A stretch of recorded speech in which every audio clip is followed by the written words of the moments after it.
What's up, everybody? Good morning. It is early. It's early, like 5 o'clock in the morning early. My house is still asleep, but I am awake because we have to talk about Love is Blind Season 9, Denver, Episode 6 coming in hot. If you guys are brand new to the channel or a returning viewer that is not yet subscribed, please do me a favor. I need 100 of you to hit that subscribe button. One thing that I have learned about Love is Blind, y'all don't subscribe.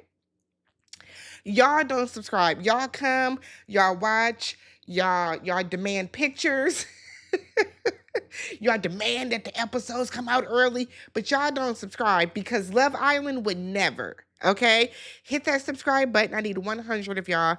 Hit the subscribe button, thumbs up the video, hype the video if you have the option to, and then leave your comments down below. I know that the next set of episodes do come out tomorrow. Those are going to be individual as well. 7, 8, 9 episodic recaps. Let's go because I got to get to work. All right. So we start off with Casey. Remember, Casey was outside, or she was in the hotel, and she needs to talk to Patrick. So she whispers to Patrick that I need to go home. I need to go home. And I wanted to be loud and say, why? Why you want to go home? Why you want to go home? Why was wrong? So she says in her confessional that Patrick deserves someone that is obsessed with him, and that's not her. And when they asked, is that you? She was like, no. Like, them tears dried up very quickly. So he's confused. He's like, okay, so do you want to take a break? You don't want to like end this, dude. You just want to take a break. And she was like, yeah, no, I don't want to do the TV thing. I don't want to go to bar. I can't do this. And it's not that I'm not in love with you. It's not that because I love you. It's not that I I have to go home, right? I do. And I know that my siblings are able to date others and not another, but I can't do this. And he's like, okay, we can slow down. We can slow down. That's fine. I don't have a problem with that. Like, let's just go home. But you don't want to break up, right? You don't want to break up. You just want to slow down. I can't do this. Okay, you know what? Fine. We can go to Baja next month. That's fine. It's not a problem. Let's slow down. Let's slow down as much as you need to slow down, right?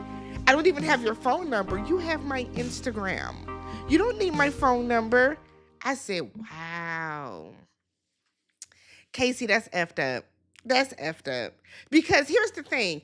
I think that in Casey's mind, she thought she would be ready. She thought she would be able to date an Asian man, and she's not ready, right? She can't do it.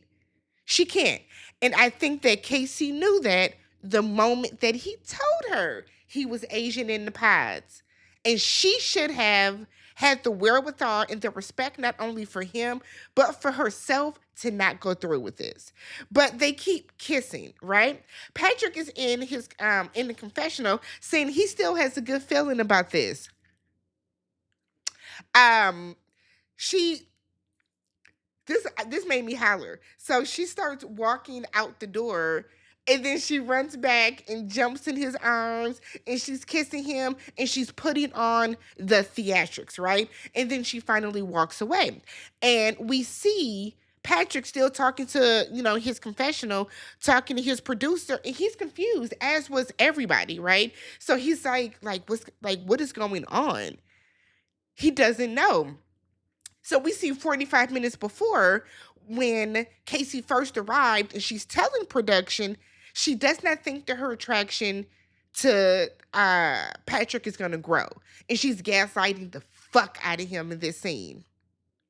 You're going to get yours, Casey, because that was rude. That was rude. So we find out that our 5 couples, and I should have been counting, because whenever there's 6 couples that we see get engaged, one of them doesn't make it on the trip. The 5 couples are Allie and Anton, Joe and Madison, Annie and Nick, Megan and Jordan, Glitter, and then Callie and Edmund, okay? Calabria. So we get to Mexico, and Edmund is gifting Calabria a pair of Huaraches and some little matching shirts that they made. And I said, okay, cute, okay?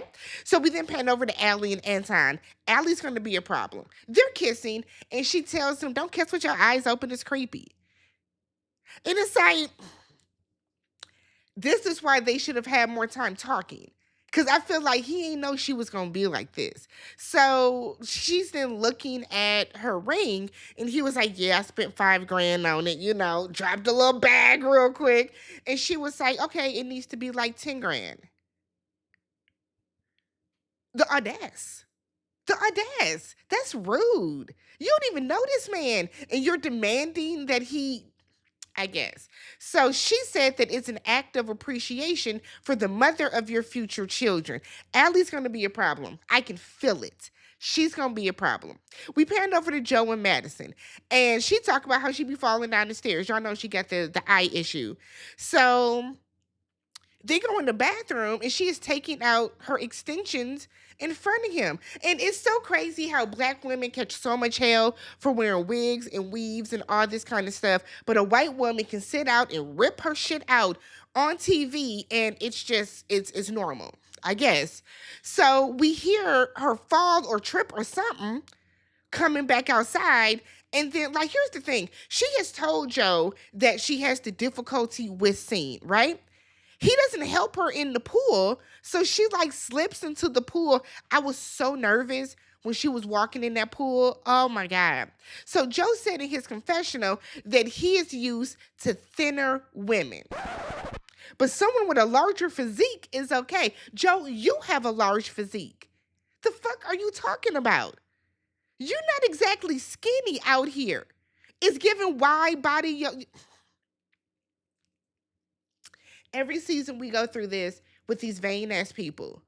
So he feels that attraction can grow, and then he starts telling her that when he saw her, it felt like he was kissing a stranger at the reveal. He could not connect the emotional with the physical, and it's because you're not attracted to her. So he starts talking in circles, talking about, I do like you, but it's just different, but I do like you. It's given you're not attracted to her, and you're making her uncomfortable, but you don't have the social awareness to realize what you're doing. Callie and Edmund, big ass bug in the room. He don't want to kill it. Nigga, kill that shit. Listen, we would not have put head to pillow with that big shit being able to fly around and just thrive. I could not believe him. He was like, I mean, if I see it again, I'll kill it. No, you're going to kill it now because we're looking at it now. She then explains to him the difference between body lotion and face lotion. Why don't men know that? Don't put your Nivea on your face. Why don't men know stuff like that? That is interesting to me. So Glitter and Jordan, he's brushing his teeth, not long enough for me. The next morning, we get the montage of everyone waking up post-coital glow. Everybody was fucking last night. So Edmund and Calabria, they're talking and they're out at breakfast, and she's letting him know that she's competitive. And the fact that he gave her a gift, she got to give him like a better gift because she's not one of those girls that just wants to be spoiled. She wants to shower and spoil her man as well. And she then goes on to say that she feels like a protector, but she also wants to feel protected as well. And he's like, yeah, for sure, I'm a protector, but I want to respect your independence. And she was like, I'm tired of being independent. You know what I mean? Like, I want somebody to protect me. Like, don't worry about my independence. So she then brings up this weird ass scenario. We're out at a club, okay? If we're out at a club and I'm walking with you, you my dude, and a man comes up and grabs me, what are you gonna do? I said, what? Why are we cosplaying being assaulted? What is happening? So Edmund was like, I'm gonna tell him, don't do that. I'm gonna go get security. I'm not gonna do no confrontation. Her ass is toxic, and she basically is saying, I want you to knock that nigga out. That's what she was saying without saying it. And I'm like, this is weird. Why? Do you sit at home and think of scenarios like this? because I never go through scenarios of me being assaulted, right? I never go through scenarios of somebody reaching out and putting their hands on me. So Edmund said, "Well, I'm not gonna put my hand on a man that's not a handshake or a hug. I'm not gonna do that because I'm really a nice guy, okay? And I try to be the best man in the world. Well, who do you compare yourself to? Every man in the world." So then she gives him a pep talk, which was really on some, you need to man up, really. And she talks about how comparison is the thief of joy, one of my favorite quotes of all time. And she lets him know that the only person that you need to be better than is the man you were yesterday. Just be the best admin ever. Not that you don't have to be the best man in the world. Be the best admin ever. And then he was like, "I just want to feel special. I want to feel special. Talk to me like I'm special." I was like, let's get to the next scene because their scenes make me uncomfortable. I don't know if Edmund is overacting. I don't know if Edmund has a developmental problem. I don't know if Edmund has a mental incapacity, but yeah. So we get to Joe and Madison. They're out on the boat, and she is letting him know, "I feel like I always tell you I love you first." He was like, "Really?" She was like, "Unless we're having sex, and then, then you're saying it." How many times have y'all had sex? Y'all just had it the once, right? But okay. So she wants somebody to think that she's enough and to, she wants somebody to like her. Shit. And Joe is telling her that he finds her attractive and beautiful, and I don't believe him. I don't. I think that, and here's the thing, attraction and beauty are different things. I can look at somebody and say, "That is a beautiful person. That's a very handsome man," but I won't be attracted to him, right? But I can see some other men and be like, "Okay. Okay." And I feel like that's what Joe is doing. Joe might say, "That is a beautiful woman. You're pretty," but he's not attractive to her. He's just not. So he then lets her know that she is not his typical type, but he still finds her sexy. Once again, we have this superficial shit on Love is Blind where somebody always has to tell somebody, it married at first sight too, "You're not my type. You're not my type. I don't date people that look like you, but I mean, I for now." And it's rude. Madison, that man does not like you. Do not settle for this. So now we get to the little meetup, okay? Come on, y'all. Let's go meet up with our toes in the sand and make a fool out of ourselves. So the girls are talking to the side, and Annie said that her and Nick are the same person. Calabria said that Edmund always has that damn pick in the back of his head. I didn't notice it until she said it. I thought that was in just the one outfit. Glitter says that Jordan is the best sex she's ever had. And they were like, "Why? What is he doing?" She's like, "He just knows what he's doing." Why are you asking somebody how somebody is the best sex? That's weird as fuck. So Madison said that her and Joe had amazing sex last night. And I'm like, okay. So the guys are all talking and they're all figuring out that they all had sex. Edmund was like, "She's trying to wait for marriage." He said, "But I'm going to hit before I get married." I was like, okay, it's given you going to try to take it. That was the energy that you gave. That was weird. And that even if that's not what you meant, it came across a way, Edmund. So Anton then told him, "You have the whole marriage for sex, but maybe I would feel differently if I was in your shoes." And Edmund is making it seem as if he can't wait the 30 days. We actually see a lot of people, or a good amount of people on this show that do wait. Same with Married at First Sight. We see a good amount of people that wait to get through the process. So Edmund is putting sunscreen on Calabria's feet and he begins to lick her toes with the lotion. He then tells Annie that the situation with Brendan was crazy and everyone was crying. No, everybody was not crying, nigga. You were crying. Everybody was not. It was you.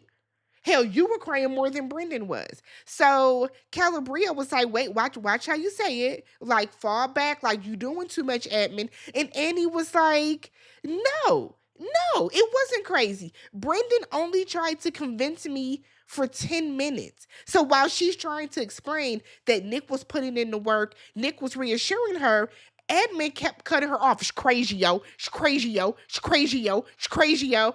I would have told him, "Shut up. Edmund, go home. Edmund, go home. I'm sick of seeing you on the screen at this point." So Joe is asking Madison This shit tripped me out. They're over at the bar. Joe, Jordan, Madison. Joe asked Madison, "Do you like Jordan?" And she would say, "Yeah, he seems like a good friend." Jordan said, "Well, I don't like you." I said, "Whoa, what?" And even she was like, "The fuck?" And then Joe and Jordan start talking like she's not even there. So she walks away. I was like, what is happening? So everybody's kind of congregating by the bar.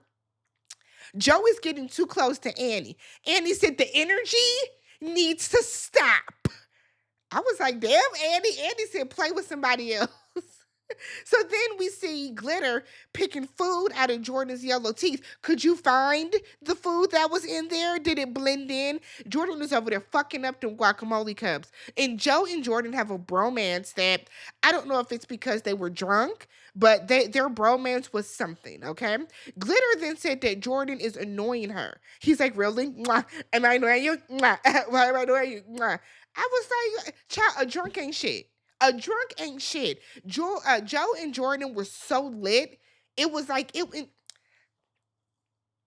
know how when white boys get drunk, them little frat white boys, they do it big. Okay, I live in Milwaukee.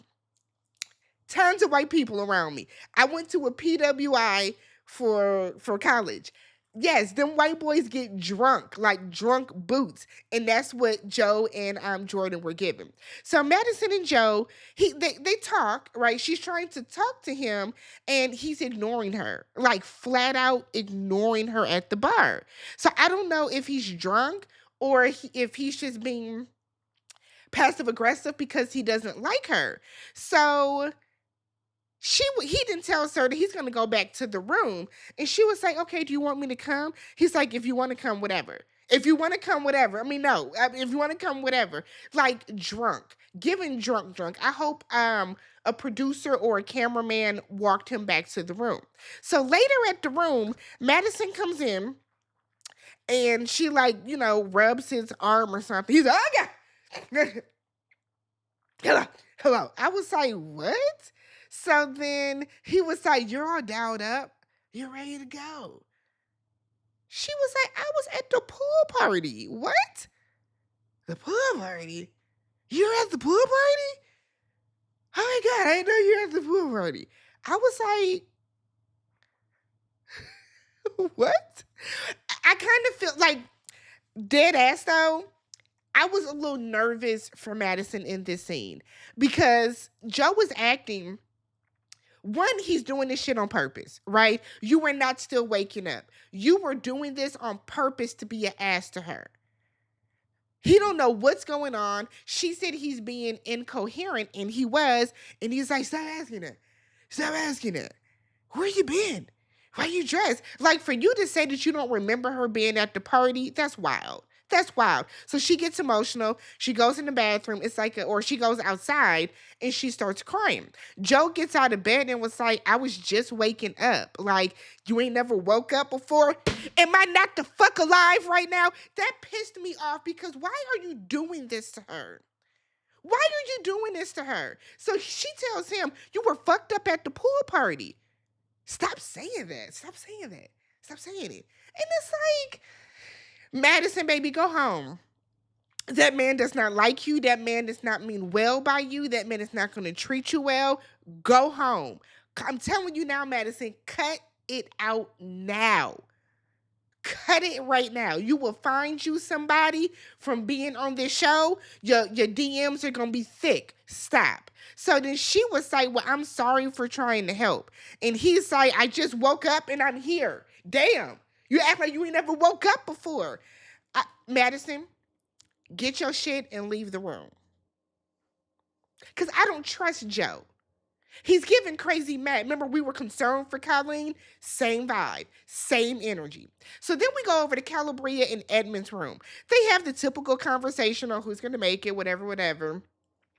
And as we all know, the couple that gets tasked with having that conversation typically breaks up and has one of the biggest, most volatile They always got the crazy shit going on with them.